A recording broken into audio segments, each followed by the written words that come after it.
Christopher Paul gardener एक अमेरिकी व्यवसायी और प्रेरक वक्ता है।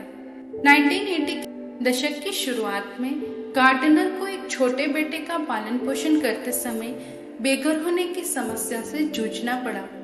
गार्डनर ने न्यूयॉर्क ब्रोकरेज फर्म में जो सीखा उसका उपयोग करके कंपनी के माध्यम से अपना काम करके और समझदार वित्तीय निवेश करके करोड़पति बन गए। आखिरकार गार्डनर ने अपना स्टॉक ब्रोकरेज शुरू किया और तब से सीईओ है। यह उनकी भूख और सफल होने की इच्छा ही थी जिसने उन्हें अमीर बनने में मदद की। आज हम उनके कुछ सुविचार पर चर्चा करने जा रहे हैं। असफल होना ठीक है, छोड़ना ठीक नहीं है। कुछ ऐसा ढूंढे जो आपको पसंद हो, कुछ ऐसा जो आपको इतना उत्साहित कर दे कि आप सुबह बिस्तर से उठने का इंतजार नहीं कर सकते। पैसे के बारे में भूल जाइए, खुश रहिए। भविष्य निश्चित रूप से अनिश्चित था और इसमें कई बाधाएं, मोड़ आने वाले थे, लेकिन जब तक मैं आगे बढ़ता रहा, एक पैर दूसरे के सामने भय और शर्म की आवाजें, उन लोगों के संदेश शांत हो जाएंगे जो चाहते थे कि मैं विश्वास करूं कि मैं अच्छा नहीं हूं। दुनिया आपके सीप है, मोती ढूंढना आपके ऊपर है। अगर तुम्हें कुछ चाहिए तो ले आओ। अवधि यह किया जा सकता है, लेकिन आपको इसे साकार करना होगा। आपके जीवन में शेष राशि आपके चेकिंग खाते में शेष राशि से अधिक महत्वपूर्ण है। जुनून के लिए कोई प्लान भी नहीं है। आप केवल अपने आप पर निर्भर रह सकते हैं। घुड़सवार सेना नहीं आ रही है। सफलता का रहस्य कुछ ऐसा ढूंढे जिसे करना आपको बहुत पसंद है। आप इसे दोबारा करने के लिए सूरज के उगने का इंतजार नहीं कर सकते। कभी भी किसी को यह मत कहने दो कि तुम कुछ नहीं कर सकते। जब तक आप आगे बढ़ रहे हैं, बच्चों के कदम मायने रखते हैं। आप उन सभी को जोड़ते हैं और एक दिन आप पीछे मुड़कर देखते हैं और आप आश्चर्यचकित हो जाएंगे कि आप कहां पहुंच सकते हैं। धन कृतज्ञता का वह भाव भी हो सकता है जिसके साथ हम प्रतिदिन अपने आप को, अपने आशीर्वादों को गिनने की याद दिलाते हैं। अन्य लोग आपकी साख, आपके कागजात, आपकी डिग्रियों पर सवाल उठा सकते हैं। अन्य लोग आपके मूल्य को कम करने के लिए सभी प्रकार के तरीकों की तलाश कर सकते हैं, लेकिन जो आपके अंदर है उसे कोई आपसे छीन नहीं सकता या धूमिल नहीं कर सकता। यह आपका मूल्य है। आप वास्तव में कौन हैं? आपकी डिग्री जो आप जहां भी जाएं आपके साथ जा सकती है, जिसे आप कमरे में आते ही अपने साथ ले आते हैं, जिसे हेर फेर या हिलाया नहीं जा सकता है। उस आत्मबोध के बिना कोई कागज नहीं, कोई वंशावली नहीं, कोई प्रमाण पत्र नहीं आपको वैध बना सकता है।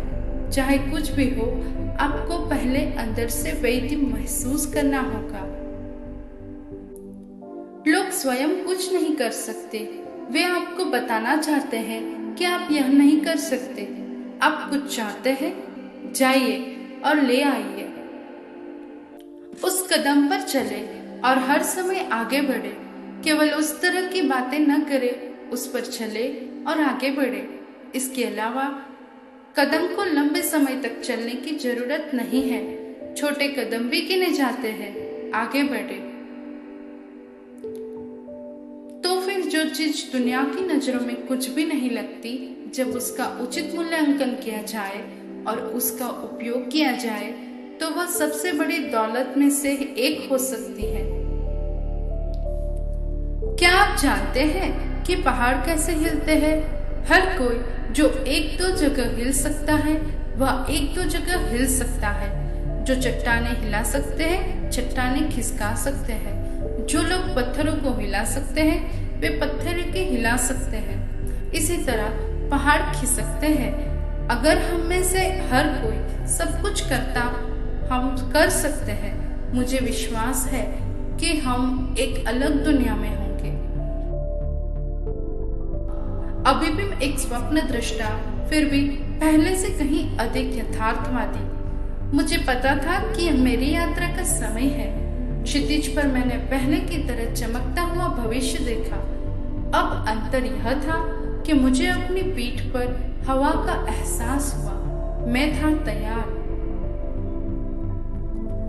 कुछ ऐसा करें जो आपको पसंद हो।